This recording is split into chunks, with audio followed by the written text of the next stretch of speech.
Bismillahirrahmanirrahim. Okay, beta ji, let's start discussing.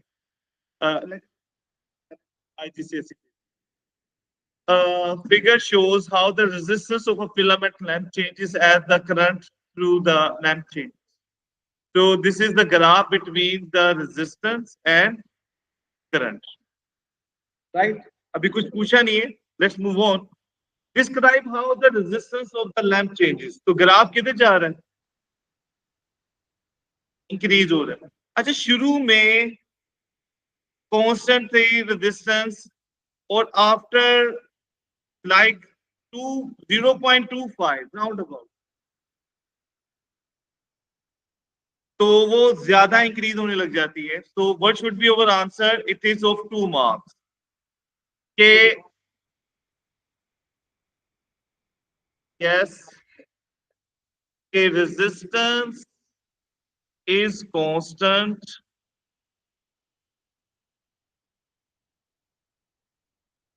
till the current is 0. If you see, यहां से increase होना शुरू हुआ है. What do you think it is? 4 ampere. ठीक है? Then it starts increasing. और कैसे इंक्रीज हो रही है?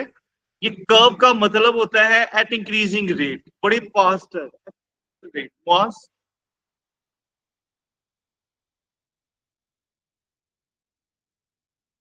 Then it starts increasing. और कर्व का मतलब क्या होता है?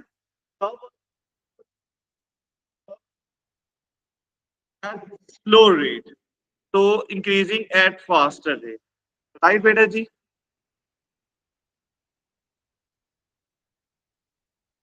Now, let's move to the next part. The current is 0.07. Find the resistance of the lamp. So it's easy. जब current 0.07 है, तो 0.07 is this.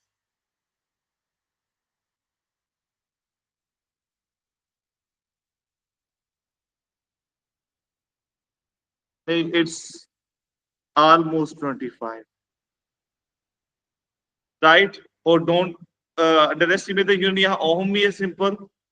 तो sometime ना unit थोड़ी सी odd भी लिखी होती है. Do not miss the unit. Potential difference across the lamp. इस करंट के लिए तो ये करंट है एंड दिस इज रेजिस्टेंस. तो सबसे इंपॉर्टेंट फॉर्मूला इलेक्ट्रिसिटी का सबसे पहले क्या सोचना चाहिए? तो make your calculators ready. Times 25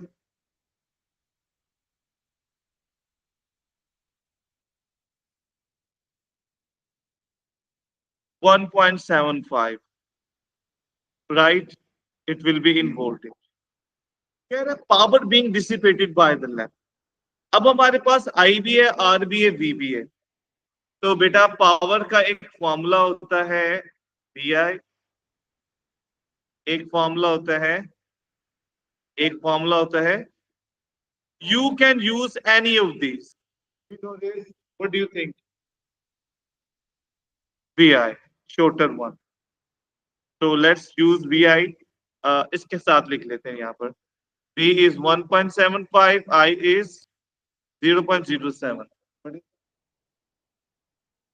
0.1225. तो आप उसको 123 भी कर सकते हैं या जैसा है वैसे लिख दें. क्या कंप्लीट हो गया? कुछ मिस हो रहा है? पावर की यूनिट क्या होती है? everybody बेटा pay attention. Okay, 2 of these lamps are connected in parallel to a cell. अगर हम 2 लैंप्स ऐसे हैं उन्हें पैरेलल जोड़ते हैं एक सेल के साथ, the current in each is this. State the value of EMF. देखो बेटा पैरेलल में वोल्टेज इज सेम. हर एक को इतना मिलता है, इसका मतलब जो वोल्टेज होगा दैट विल बी राइट. वैसे अभी हमने पावर भी फाइंड कर लिए. तो जो एक सेल के वोल्टेज होगा, the current in each lamp is this. तो हर लैंप को मिलने वाली पावर भी हमने वोल्टेज भी ऊपर किया हुआ है, तो वोल्टेज विल रिमेन। और एक सेल है, इसका मतलब वो इतना ही होगा जो ऊपर वोल्टेज हमने किया। मैं पॉइंट रिपीट कर रहा हूँ बेटा, कि अभी हमने कहा ना इसके ऊपर कितना वोल्टेज मिल रहा है, तो पैरेलल में वोल्टेज फुल मिलता है। फॉर एग्जाम्पल, अगर हमारे पास एक सेल है 4.4 वोल्ट का, तो ये दो लैंप्स हैं, इवन तीन लैंप्स, जितने भी पैरेलल होंगे, पैरेलल में वोल्टेज सबको क्या मिलता है, सेम। तो इसका मतलब इसको भी 4.5 वोल्ट है, इसको भी 4.5 वोल्ट है, इसको भी, राइट। इट मींस जो एक को वोल्टेज मिल रहा है वही सबको, तो यहाँ पर जो एक सेल को मिलने वाला वोल्टेज 1.75 है, इसका मतलब दोनों को उतना मिलेगा, और दोनों को उतना मिलेगा जितना वोल्टेज सेल के थे। सेल के या बैटरी के 4 को भी 4.5, यानी जो एक को वोल्टेज मिलते हैं वो पूरी बैटरी के voltage. Calculate the resistance of the circuit assuming the cell has resistance, कि सेल या बैटरी की कोई रेजिस्टेंस नहीं है। तो बेटा जब हमने दो लैंप्स को पैरेलल में कनेक्ट किया है, तो दोनों की रेजिस्टेंस, एक ही रेजिस्टेंस कितनी है, 25। तो इसका मतलब दो सेल्स हैं। अभी एक सेल को आप, बल्ब को थोड़ी आप निग्लेक्ट करते हैं, दो बल्ब हैं 25 ओम 25। तो पैरेलल में हो तो कंबाइंड रेजिस्टेंस कैसे फाइंड करते हैं बेटा, 1/RE is equal to 1/R1, तो एक ही रेजिस्टेंस। अच्छा, जो बच्चे they are good in this, they know अगर इक्वल तो उसको हाफ कर देते, आप आगे सोल्व कर लोगे, तो द आंसर विल बी 12 वैसे यहाँ हम एलसीएम लेंगे तो आएगा 2/25। तो आई टोल्ड, कई दफा बच्चे इस इतने पार्ट को सोल्व करके समझते हैं कि आंसर आ गया। बेटा this is the answer of 1/R, इसका रेसिप्रोकल लेना है, right. Clear, let's move to the next question. Okay, figure shows a circuit containing 12 volt power supply. You can see some resistor R and an ammeter whose resistance is so small that it may be ignored. ये नहीं भी कहेगा तो मैं volt meter की resistance बहुत high होती है, ये इनकी पैक्ट प्रॉपर्टी, लेकिन क्वेश्चन से ताल्लुक नहीं है। अच्छा, now see the circuit, determine the potential difference across 2 ohm resistor. बेटा पैरेलल पे है ना, इट मींस इस पूरे जो पार्ट है इसको मिल रहे हैं 12 वोल्ट, इसको भी मिल रहे हैं। पैरेलल में वोल्टेज क्या होता है, सेम होता है, राइट। तो अब हमें 2 वोल्ट का चाहिए, हमें पोटेंशियल डिफरेंस। तो क्या मेथड होता है, जिस रेजिस्टर का पोटेंशियल डिफरेंस चाहिए होता है ना, हम उसको रिस्पेक्ट देते हैं, इज्जत उससे ऊपर रखते हैं। उनकी कंबाइंड रेजिस्टेंस, इस पूरे पोर्शन की कंबाइंड रेजिस्टेंस कितनी हो जाएगी, 2 और 4 6 है, उससे डिवाइड कर देते हैं, multiply by total voltage, that will give you. आप इसे रेशियो प्रोपोर्शन से भी कर सकते हैं, राइट। तो क्या मेथड हमने यूज किया कि किसी भी रेजिस्टेंस का अगर हमने वोल्टेज फाइंड करना होता है, लेट्स से फर्स्ट रेजिस्टर का वोल्टेज, उस रेजिस्टेंस को हम ऊपर रखते हैं, divided by sum of resistors, combined resistors multiply by total voltage, right बेटा जी। यहाँ टोटल वोल्टेज 12 है, फॉर्मूला ये बन जाता है, डू यू रिमेम्बर, ये हुआ आप लोगों ने। Okay, we state the potential difference across 3 ohm resistor। बेटा इस पूरे पार्ट को कितना मिल रहा है, और ये पैरेलल में, एमीटर तो निग्लिजिबल रेजिस्टेंस, तो वोल्टेज इनको मिल रहा है ना, पैरेलल में वोल्टेज सेम है। इट मींस इन दोनों को 12 वोल्ट मिल रहा है, हमें कोई कैलकुलेशन करने की जरूरत नहीं है। तो 3 ओम रेजिस्टर को कितना मिल रहा है पोटेंशियल डिफरेंस,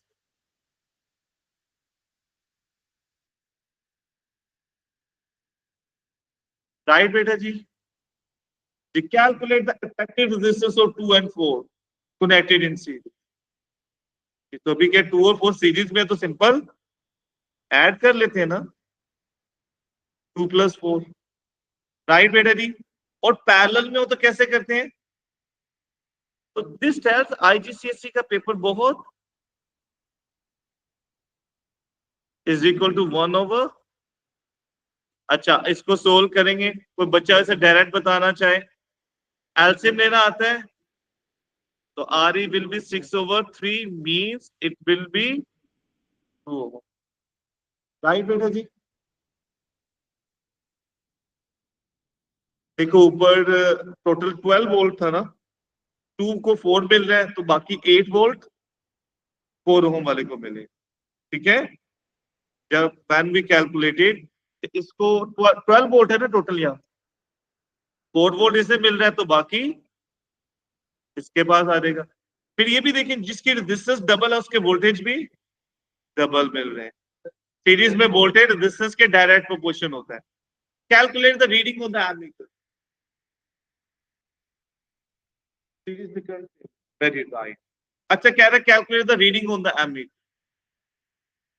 तो लेट्स सी, एमीटर यहां लगा हुआ है, इसको कितना करंट मिल रहा है, तो यहाँ की कंबाइंड रेजिस्टेंस हमें पता चल गई कितनी है, अभी फाइंड की है, 2 ओम है, राइट। एमीटर पैरेलल में लगा है ना, और वोल्टेज पता 12 है, तो E इज इक्वल टू, और एमीटर क्या मेजर करता है? करंट। तो हमें करंट को सब्जेक्ट बना लें, V/R। तो बेटा P कितना है? 12 है, और combined resistance it will make, and do not forget the unit, ठीक है। Without further calculation, state what happens to the 2 ohm resistance is shorted out with a thick piece of wire. देखो बेटा, आप एक शॉर्ट सर्किट लगाओगे तो क्या होगा? शॉर्ट सर्किट का मतलब है हम एक वायर को यहां कनेक्ट कर देंगे इस तरह, ठीक है। इसका मतलब करंट, यहां तो रेजिस्टेंस है 2 ओम, लेकिन यहां कोई रेजिस्टेंस नहीं है, या निग्लिजिबल रेजिस्टेंस होती है वायर की, तो सारा करंट इधर से पास कर जाएगा। तो इसका मतलब ये रेजिस्टेंस यूज नहीं होगी, तो ओवरऑल रेजिस्टेंस इस पाथ में क्या हो जाएगी? इंक्रीज हो जाएगी, यहां करंट इंक्रीज। लेकिन एम मीटर का क्या इस पाथ से कोई ताल्लुक है? उसने पूछा रीडिंग ऑन एम मीटर, बेटा एम मीटर तो इनसे रिलेटेड है, यहाँ अपना अलग करंट जा रहा है यहाँ, तो इस पार्ट में एम मीटर उसने पूछा है effect on the reading of ammeter. तो look, state what happens if anything to the ammeter reading. तो ammeter तो लगा ही ऊपर वाले, so it remains the same, right? There will be no effect. फिर कह रहे हैं the thick piece of wire from and 3 ohm resistor are both removed. बेटा 3 ohm resistor को रिमूव करने से क्या, this only good student will tell, this is the good part। कह रहा है थिक वायर भी रिमूव कर दी और ये 3 ohm resistor भी रिमूव कर दी। What do you think? बेटा अभी इनकी कंबाइंड रेजिस्टेंस कितनी थी? 2। पैरेलल में कंबाइंड रेजिस्टेंस कम हो जाती है, एक से ज्यादा पार्ट डिवाइड हो जाती है। तो अब जब 3 ओम रेजिस्टेंस नहीं होगा, इट मीन यहां से ओवरऑल रेजिस्टेंस 6 है, पहले कितनी थी? 2, तो अब ज्यादा हो, रेजिस्टेंस ज्यादा हो जाएगी, current, yes. So what should our answer be? 2 marks के, तो उसमें क्या है कि the reading decreases, ammeter reading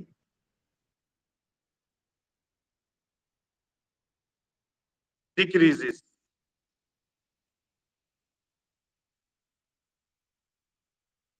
sir अभी 15 मिनट्स नहीं है,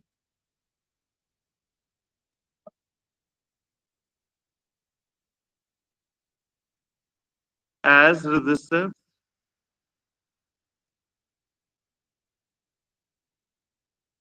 is increased। okay, अच्छा बेटा जी, let's move to the next question। now again A piece of wire has a resistance this. Calculate the resistance of another piece of wire. This is a good question. I would say a star question of today. Calculate the resistance of another wire of the same material with a third of length and half the cross section. Oh my God. This will be a very good. जब भी बेटा जब भी same material होगा you use very nice beta. Now this is going to be a good question, and if you even understand this question, I would say you are a good student, so try to be focused. अब ना उसने बस ये बताया पहले वाली की resistance, और दूसरा बताया कि वो 1/3 है एरिया क्रॉस सेक्शन हाफ, तो जब और आई वुड सजेस्ट कि हम उसको एरिया को ए कह देते हैं और लेंथ को एल ही रखते हैं, राइट? ऐसा मतलब ज्यादा अच्छा क्वेश्चन, वो थोड़ा ज्यादा टेक्निकल था। अच्छा, अब R2 हमें चाहिए सेकंड वाले की, उसका एरिया हाफ है। अच्छा, हाफ सकते हैं वो 0.5 टाइम्स ए, और लेंथ उसकी 1/3 है। 1/3 का मतलब L/3 या 1/3 टाइम्स एल। अच्छा बेटा, अब हमें R2 चाहिए, तो आपका थोड़ा मैथ यहाँ पर सही होना चाहिए। क्या हो जाएगा कि इसकी calculation 0.45 A/L, left side same, ये 1/3 L जो इधर डिवाइड हो रहा है इधर आकर, और जो एरिया था 0.5 मल्टीप्लाई हो रहा था उधर जाकर डिवाइड। कैलकुलेशन आप डिफरेंट मेथड से भी कर सकते हैं, एरिया एरिया से, लेंथ लेंथ से। अच्छा बेटा, अब आप नोट करेंगे ये 1/3 यानी 0.45 को 3 से डिवाइड करें 0.15, फिर उसका भी हाफ कर लेंगे। जी नहीं, 0.075 I guess.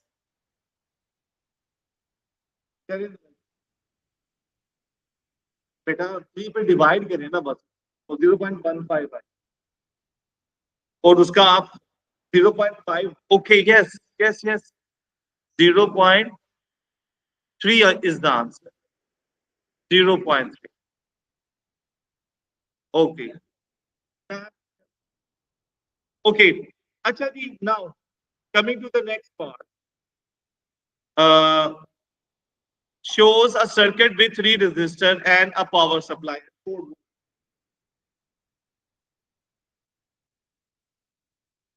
Good point to learn if you could. ठीक है, now power supply,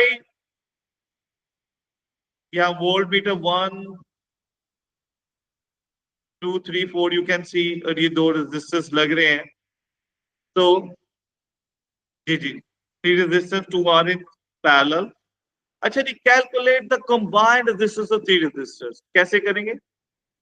पहले तो ये पैरेलल में है, तो पैरेलल में हम कैसे सोल्व करते हैं?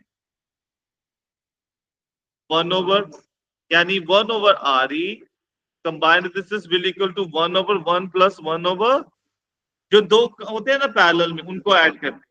अच्छा, अब इसका एलसीएम आप लोगे तो इट विल बी 4/3, तो आर ई क्या होगा? या ये जो मैंने एलसीएम थोड़ा डायरेक्ट ले लिया, बीइंग टीचर थोड़ा सा प्रैक्टिस ज्यादा होती है, 0.75 हो जाएगा ना बेटा ये। अच्छा, अब ये 0.75 ये कंबाइंड, और ये 2 दे आर इन सीरीज, तो क्या करेंगे? तो पहले मैं आपके लिए वर्किंग दोबारा लिख रहा हूं कि 1 over R E is equal to 1 over 1 plus 1/3 से हमने पैरेलल का कॉम्बिनेशन निकाला 0.75, फिर आगे 0.75 और 2 आर इन सीरीज, सीरीज में क्या करते हैं? ऐड कर देते हैं। Write down two relation, of the current in circuit. Relation का मतलब इक्वेशन। तो आप जरा करंट देखिएगा बेटा, एक तो I2 और I3 दोनों ऐड होकर दे विल मेक, और दूसरा ये I4 जितना है उतना ही, कहीं और करंट डिवाइड नहीं हो रहा। तो दो इक्वेशन, एक इक्वेशन तो मेरी समझ में ये आ रही है कि I2 plus I3 they will make equal to I1 और I4। अच्छा, एक इक्वेशन और बन रही है, वो कैसे? देखें, यहां से करंट I1 आ रहा है, जितना करंट एंटर होता है उतना ही ये भी करंट I1 है, यहां भी करंट। तो वो I1 आगे जाके दो पार्ट्स में डिवाइड हो रहा है, यानी we can also write I1 is equal to I2 plus I3, right जी। एक रिलेशन ये भी लिख सकते हैं कि अगर ये I2 और I3 देखें तो जो रेजिस्टेंस बड़ी होती है कम होता है, यानी अगर आप I2 और I3 से देखें तो I2 की रेजिस्टेंस बड़ी है तो करंट कम होगा, I2 भी I3 will be less than I2। जी जी बेटा, दोबारा देख लो ना आप सभी, तो करंट कम होगा। तो अभी हमने कितने रिलेशन लिखे हैं? तो उसने कितने मांगे थे? Two. You can write any two. Idea आपका डिफरेंट भी हो सकता है, राइट। राइट डाउन, मेरे ख्याल में तो अभी यही बन रहे हैं, write down two relationship for the voltmeter reading. और फिर उसने टू का है, maybe more than one. बेटा जी देखेंगे कौन से वोल्ट मीटर ज्यादा कम है, व्हाट इज योर आइडिया? हमारे पास V1, V2, V3 and V4। Very right. देखो, ये टोटल का वोल्टेज है और V4 जो है ये भी सबकी रीडिंग दे रहा है ना। तो अगर आप गौर से देखें, V4 यहां से और यहां से कनेक्ट होने का मतलब बैटरी से कनेक्टेड है। तो एक तो हमारा रिलेशनशिप हो गया, यही लिख रहे थे answer, V1 is equal to V4। अच्छा, इसका मतलब अब यहां ना वोल्टेज डिवाइड हो रहे हैं ना, तो इसका मतलब ये जो टोटल वोल्टेज V1 है उसके दो पार्ट्स हो रहे हैं, एक V2 और एक। तो एक आंसर हो सकता है कि V1 is equal to V2 plus, देखो इस पूरे पार्ट की जो रेजिस्टेंस है कंबाइंड वो 0.75 ओहम है, और यहाँ रेजिस्टेंस 2 ओहम है। हमेशा ज्यादा वाले रीडिंग, तो एक होगा V3 will be larger than V2 reading, right. अच्छा जी, इसके अलावा एक रिलेशन यही है, ये V4 के भी दो इक्वल पार्ट्स हो रहे हैं, क्योंकि V4 और V1, तो हम ये भी कह सकते हैं कि V4 is equal to V2 plus V3। तो बेटा ये चार में से any two you can suggest. I hope this question is done with that. Let's move to the last question for.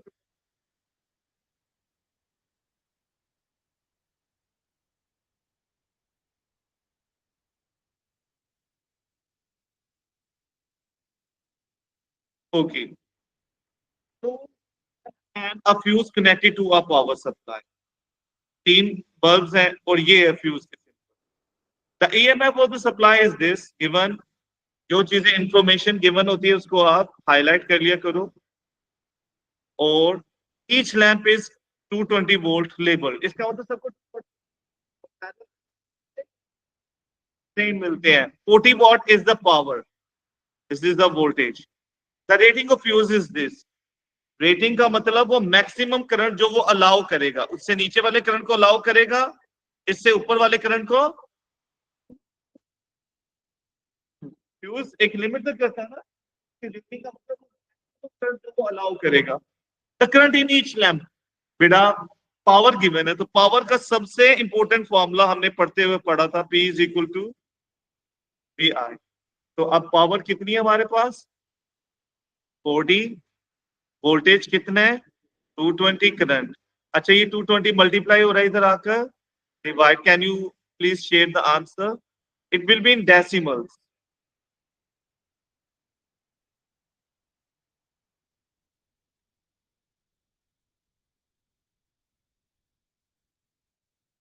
0.18 will keep going and do not forget the unit. The current in fuse, अब आप 1 minute के लिए देखें बेटा, हर bulb को 0.1 ampere मिल रहा है। 3 bulb है ना, तो 0.18, ये तीनों करंट कहां से होकर आ रहे हैं? तो फ्यूज में ये तीनों करंट यहां से आके 3 पार्ट्स में डिवाइड हो गए थे ना, इसका मतलब the current in the fuse will be sum of these. तो आप तीनों को ऐड कर लें या 3 से मल्टीप्लाई कर दें। The choice will be yours, do not forget the, और अभी ये रेटिंग से कम है ना 0.5।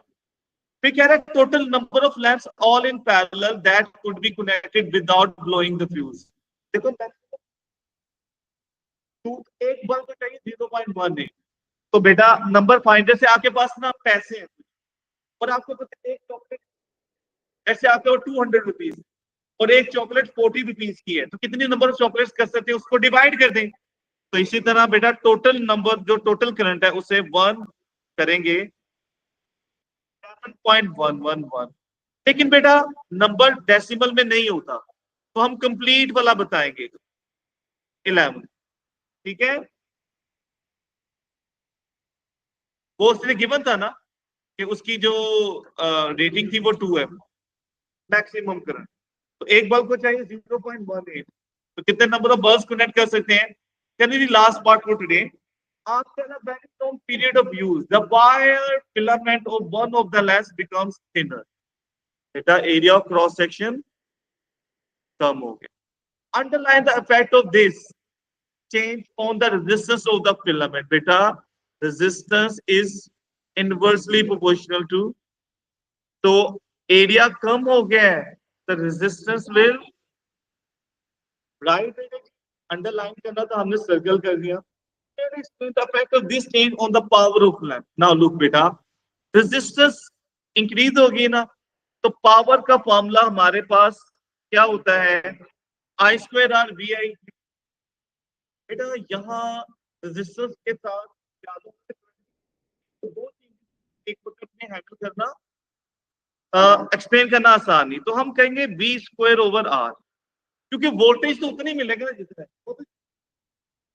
तो ज्यादा सोचना। तो रेजिस्टेंस इंक्रीज हुई है और नीचे वाले के साथ क्या रिलेशन होता है?